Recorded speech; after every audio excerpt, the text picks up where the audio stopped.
मान लीजिए कोई इंसान अपना चश्मा पूरे घर में पागलों की तरह ढूंढ रहा है। हाँ, ये तो हम सबके साथ कभी ना कभी होता ही है। बिल्कुल। मतलब उसने अलमारी छान मारी, सोफे के कुशन हटा दिए, टेबल के नीचे भी देख लिया, और उसकी बेचैनी हर गुजरते पल के साथ बढ़ती जा रही है।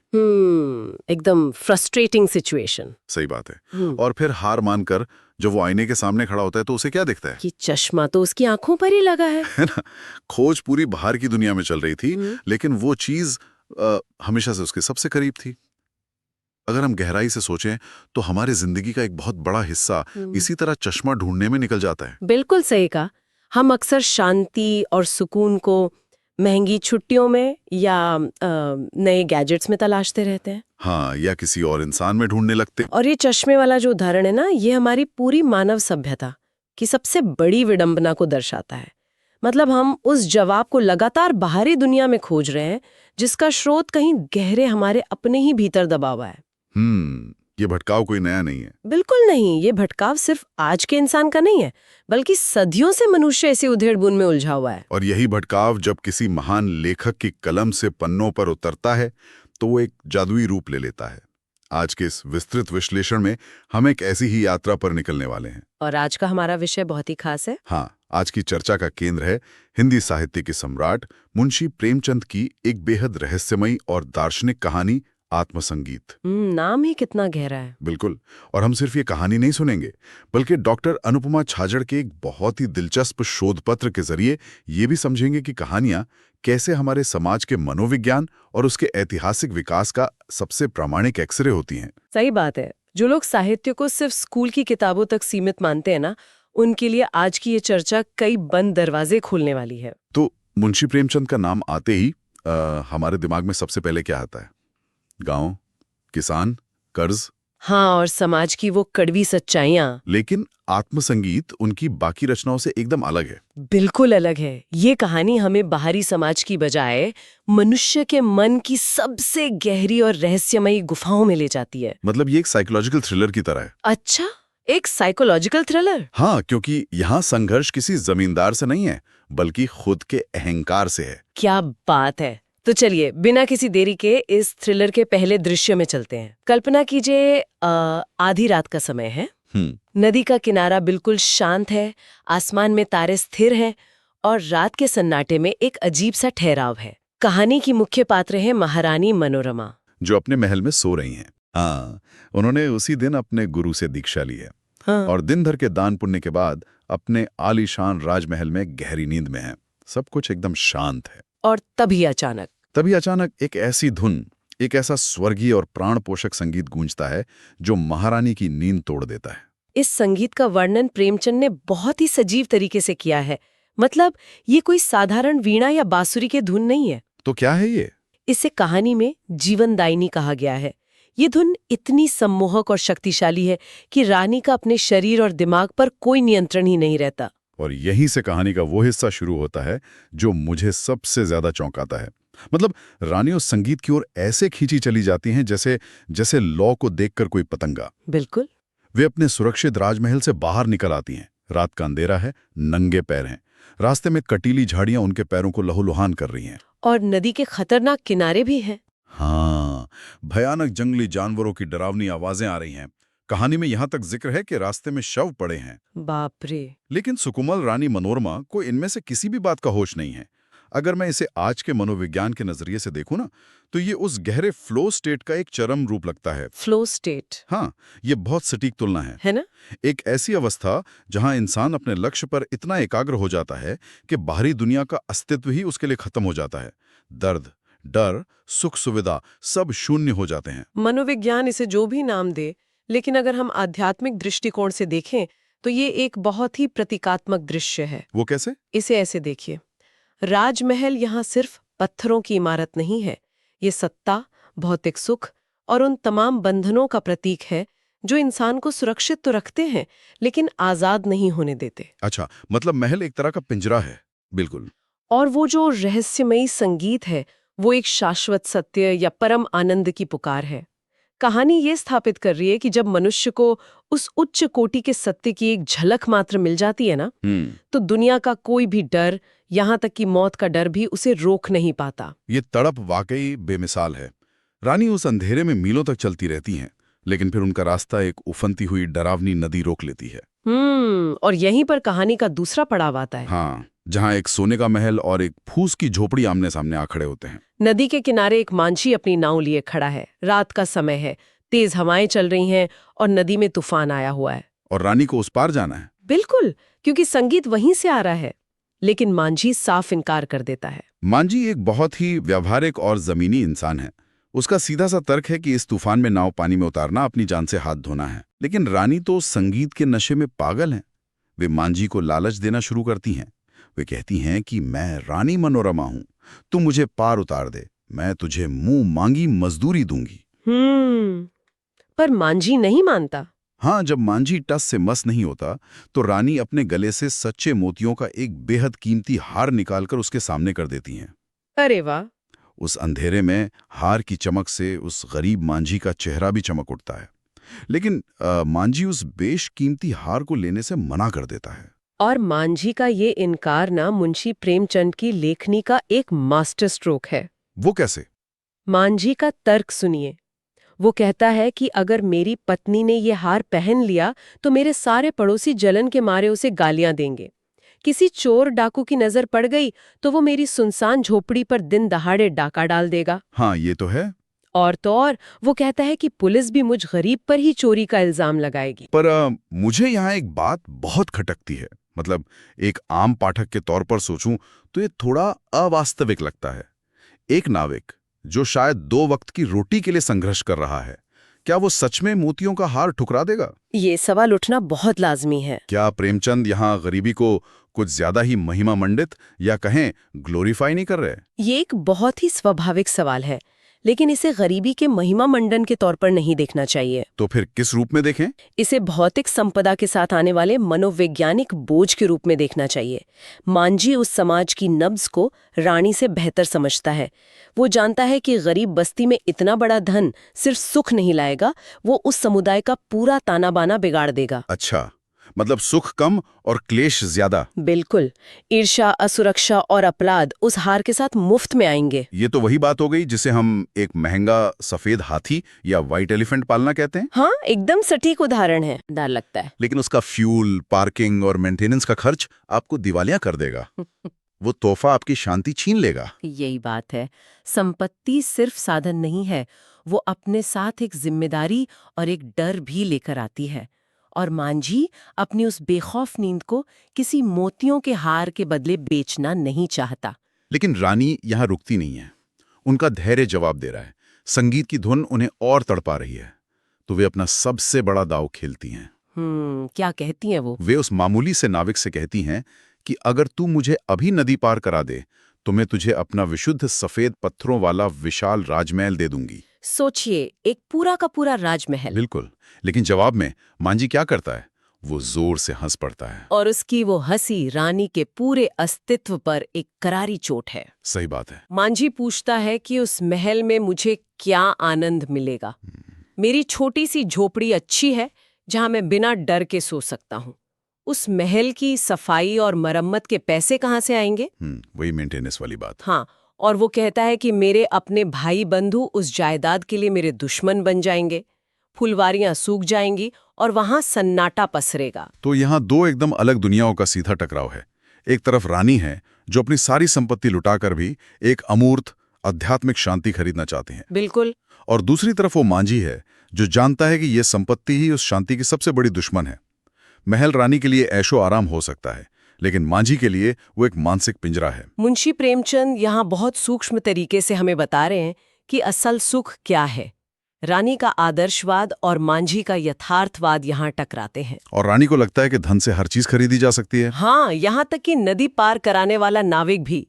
लेकिन मांझी का यथार्थ उन्हें बताता है कि दुनिया ऐसे काम नहीं करती। और इसके बाद कहानी अपने सबसे अहम मोड़, अपने क्लाइमैक्स पर पहुंचती है। रानी के पास अब देने के लिए कुछ नहीं बचा। सब खत्म। हाँ, मोतियों का हार बेकार साबित हुआ।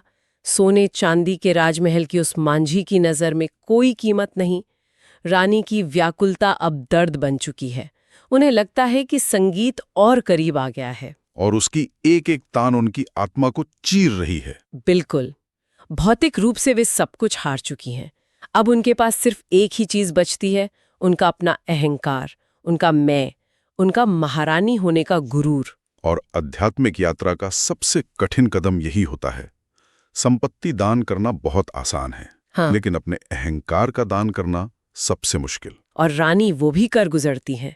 वे अपना सारा अभिमान त्याग कर एक विक्षिप्त अवस्था में उस मांझी के पैरों पर गिर पड़ती हैं। सोचिए, एक महारानी। हाँ, वे गिड़गिड़ाते हुए कहती हैं कि मैं जब तक जीऊंगी तेरी सेवा करूंगी, तेरी झोपड़ी बुहारूंगी, तेरे रास्ते के कंकड़ चुनूंगी, यहाँ तक कि तेरी पत्नी के पैर भी मलूंगी। ये बहुत ही पावरफुल सीन है।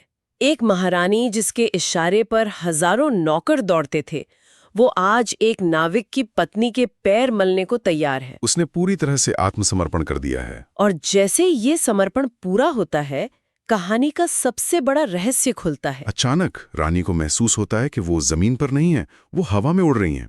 उनके आसपास छिलमिलाते तारे आ गए और वो आहा मोमेंट आता है। वो मस्ताना संगीत, जीवन की वो अमृत बूंदें जिन्हें रानी नदी के उस पार खोजने के लिए इतनी बेताब थीं, वो अब खुद रानी के होठों से टपकने लगती हैं। क्या बात है! रानी का चेहरा चंद्रमा की तरह दमकने लगता है। वे स्वयं ही उस अलौकिक संगीत का स्रोत बन जाती हैं। पर मुझे ये समझना है कि आखिर यहाँ हुआ क्या? हाँ, ये सवाल आता है मन में। जो संगीत बाहर से आ रहा था, वो अचानक रानी के भीतर कैसे चला गया? देखिए, ये कोई जादू नहीं है। ये इंसानी मनोविज्ञान और अध्यात्म का बहुत गहरा सच है। इसे हम एक लाउड रेडियो के उदाहरण से समझ सकते हैं। Loud radio? वो कैसे? कल्पना कीजिए कि आपके दिमाग में आपका अहंकार एक बहुत तेज आवाज वाले रेडियो की तरह बज रहा है।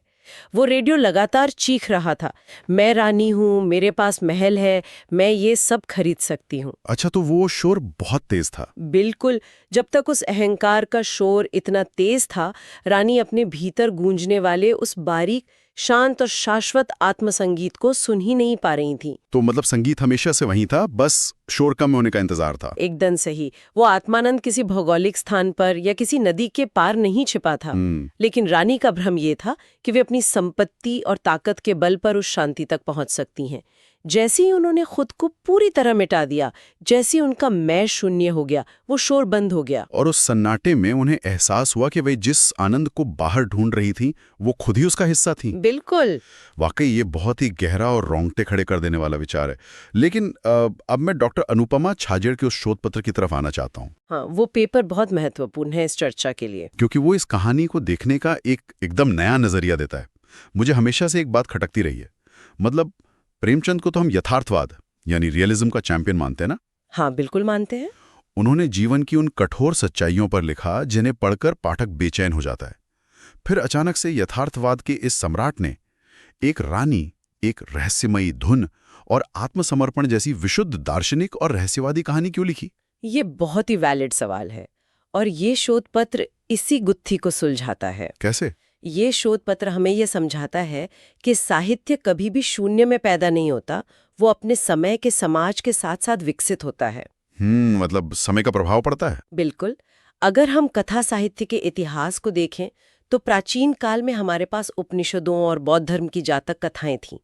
उनका मुख्य उद्देश्य मनोरंजन नहीं था। तो उनका उद्देश्य क्या था? उनका काम था लोगों को धर्म, नीति और दर्शन का पाठ पढ़ाना। अच्छा, फिर मध्यकाल में सूफी संतों के किस्से आए, अकबर, बीरबल और पंचतंत्र जैसी कहानियां मशहूर हुईं। हाँ, जिन्होंने लोगों का मनोरंजन करना शुरू किया। लेकिन शोध पत्र तो आधुनिक युग, विशेषकर 1900 के बाद के दौर पर काफी जोर देता है ना, जिसे प्रसाद युग कहा गया है। बिल्कुल। जयशंकर प्रसाद के नाम पर रखा गया ये युग भावुकता, रोमांस और उच्च आदर्शों का समय था। आदर्शों का समय। उस दौर की कहानियों के पात्र किसी बहुत बड़े उद्देश्य, राष्ट्र प्रेम या किसी गहरे भाव के लिए अपना सब कुछ न्योछावर कर देते थे। उनमें एक त्याग की भावना थी। और अगर हम आत्मसंगीत में रानी मनोरमा के चरित्र को देखें तो उनकी वो संगीत की खोज, उनका वो अमूर्त और आध्यात्मिक जुनून, हाँ, वो प्रसाद युग के उसी आदर्शवाद से पूरी तरह मेल खाता है। एकदम सही पकड़ा आपने। और इसके ठीक बाद आता है प्रेमचंद युग। शोध पत्र में प्रेमचंद को युग सृष्टा कहा गया है। बिल्कुल कहा गया है, क्योंकि उन्होंने कहानियों को आसमान के उन ऊंचे आदर्शों से खींचकर जमीन की खुरदरी और धूल भरी सच्चाइयों पर खड़ा कर दिया। प्रेमचंद ने साहित्य को महलों से निकालकर किसानों के खेतों और मजदूरों की झोपड़ियों तक पहुंचाया। कफन में भूख से मर चुकी संवेदनाएं देखिए। हाँ, वो बहुत रुला देने वाली कहानी है। या फिर पूस की रात में जाड़े से ठिठुरता किसान, या शतरंज के खिलाड़ी में अपने कर्तव्यों से भागता हुआ पतनशील समाज। प्रेमचंद ने इन कड़वी सच्चाइयों को बेबाकी से रखा। तो अगर मैं इन दोनों कड़ियों को जोड़ूं तो ये आत्मसंगीत कहानी असल में प्रसाद युग के आदर्शवाद और प्रेमचंद युग के यथार्थवाद के बीच का एक बेहतरीन पुल है। क्या बात है, एकदम सही विश्लेषण है ना। कहानी की शुरुआत प्रसाद युग के आदर्शवाद से होती है, जहां एक रानी किसी अनदेखे संगीत के पीछे पागल है, लेकिन जब वो नदी किनारे पहुंचती है तो उसका सामना प्रेमचंद के यथार्थवाद से होता है। हाँ, एक नाविक से जो जानता है कि मोतियों का हार उसकी जिंदगी को जहन्नुम बना सकता है। प्रेमचंद ने एक ही कहानी में दोनों युगों को कितनी खूबसूरती से पिरो दिया है। ये सच में उनका मास्टरपीस है। पर साहित्य का ये सफर प्रेमचंद पर रुकता नहीं है। अच्छा, तो आगे क्या होता है? शोध पत्र हमें आगे ले जाता है स्वतंत्रता के बाद के दौर में। जब समाज में तेज राजनीतिक और सामाजिक बदलाव आए तो साहित्य ने भी करवट ली। इसे प्रगतिवादी युग कहा गया। हाँ, मैंने पढ़ा है इसके बारे में। शोध पत्र में इस दौर के संदर्भ में सिगमंड फ्रॉइड के मनोविश्लेषण और कार्ल मार्क्स के विचारों का काफी जिक्र है। बिल्कुल। तो इसने कहानियों को कैसे बदला? फ्रॉइड के विचारों ने साहित्य में एक भूचाल ला दिया। मतलब पहले के लेखक इंसान के बाहरी संघर्षों पर लिखते थे, जैसे गरीबी, समाज, जमींदार। पर फ्रॉइड के प्रभाव के बाद अज्ञेय और जैनेन्द्र जैसे लेखकों ने इंसान के भीतर के राक्षसों पर लिखना शुरू किया। अब फोकस इंसान के मानसिक धरातल, उसकी दमित इच्छाओं और उसके अवचेतन मन पर आ गया। मतलब इंसान का अपना मन ही उसका सबसे बड़ा युद्ध का मैदान बन गया। वो तो पूरी तरह से उस समाज की तस्वीर है जिसे आज हम जी रहे हैं। वो कैसे? क्योंकि आजादी के बाद औद्योगिकरण बढ़ा, लोग रोजगार के लिए गांवों से शहरों की तरफ भागने लगे। इससे हमारा सदियों पुराना सामाजिक ढांचा चरमराने लगा। हाँ, जॉइंट फैमिलीज टूटने लगी। बिल्कुल। नई कहानी के दौर के लेखक जैसे मोहन राकेश, मन्नू भंडारी और कमलेश्वर, उन्होंने इस टूटते हुए समाज को बहुत करीब से देखा। अब कहानियों के विषय बदल गए थे। तो अब विलेन कौन था? अब गांव का जमींदार विलेन नहीं था, बल्कि शहरों का अकेलापन विलेन बन गया था। संयुक्त परिवारों का टूटना, पति पत्नी के रिश्तों में आ रही कड़वाहट और एक अजीब सा मानसिक संत्रास अब कहानियों के मुख्य विषय थे। अगर हम इस नई कहानी के दौर के इंसान की तुलना हमारी रानी मनोरमा से करें तो एक बहुत बड़ा और गहरा फर्क नजर आता है। क्या फर्क दिखता है आपको? देखिए, रानी मनोरमा के जीवन में भी बेचैनी थी, वे भी तड़प रही थीं, लेकिन उनकी उस तड़प का, उस बेचैनी का एक बहुत ही स्पष्ट लक्ष्य था। हाँ, वो आत्मानंद। बिल्कुल, वो संगीत। उनके पास भागने के लिए एक दिशा थी। लेकिन नई कहानी के दौर के जो पात्र हैं, या कह लीजिए आज के आधुनिक शहरों का जो इंसान है, वो बिना किसी लक्ष्य के एक अंधी दौड़ में भाग रहा है। वो बेचैन तो है, लेकिन उसे खुद नहीं पता कि वो क्या ढूंढ रहा है। और यही आधुनिक जीवन की सबसे भयानक विडंबना है। मतलब पहले की कहानियों में इंसान किसी मूल्य के लिए संघर्ष करता था, चाहे वो आध्यात्मिक शांति हो या सामाजिक न्याय। सही बात है। लेकिन आज के यथार्थ ने उन मूल्यों को ही कटघरे में खड़ा कर दिया है। आज इंसान भीड़ से घिरे महानगर में रहता है, हजारों लोगों से डिजिटल रूप से जुड़ा है। हाँ, सोशल मीडिया के जरिए। पर भीतर से वो नितांत अकेला और दिशाहीन है। हमारी ये पूरी चर्चा एक बात तो बहुत साफ कर देती है कि साहित्य कोई धूल फांकती हुई पुरानी किताब नहीं है। बिल्कुल नहीं। ये मानव चेतना और हमारे आसपास हो रहे सामाजिक परिवर्तनों का एक जीवंत, सांस लेता हुआ दस्तावेज है। एक महारानी की उस आधी रात की रहस्यमयी आध्यात्मिक यात्रा से लेकर आज के इन महानगरों के घुटन भरे अकेलेपन और टूटते रिश्तों तक। हिंदी कहानी ने हमेशा हमारे मन के सबसे गहरे, सबसे अंधेरे कोनों को छुआ है और हमें हमारा ही अक्स दिखाया है। और इन सब के बीच एक धागा है जो हर युग को जोड़ता है, इंसान की मूल प्रवृत्तियां। हाँ, उसका अहंकार, उसकी शांति की अंतहीन खोज और कठोर यथार्थ से उसका बार बार होने वाला टकराव।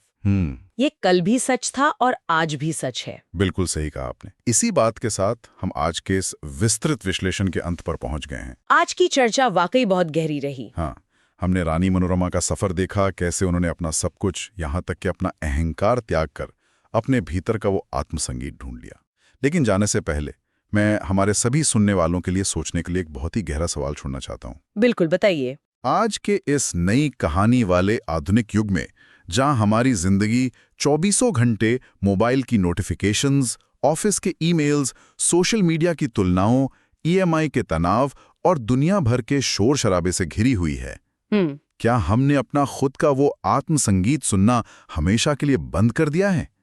क्या आज का इंसान बाहर की दुनिया को सुलझाने, अपने मोतियों के हार और महलों की सुरक्षा में इतना उलझ गया है कि उसने अपने ही भीतर गूंजने वाली उस शांति की धुन को हमेशा के लिए खो दिया है? ये वाकई सोचने वाली बात है। ये एक ऐसा सवाल है जिसका जवाब किसी किताब या इंटरनेट पर नहीं मिलेगा। इसका जवाब हम सबको अपने भीतर ही ढूंढना होगा।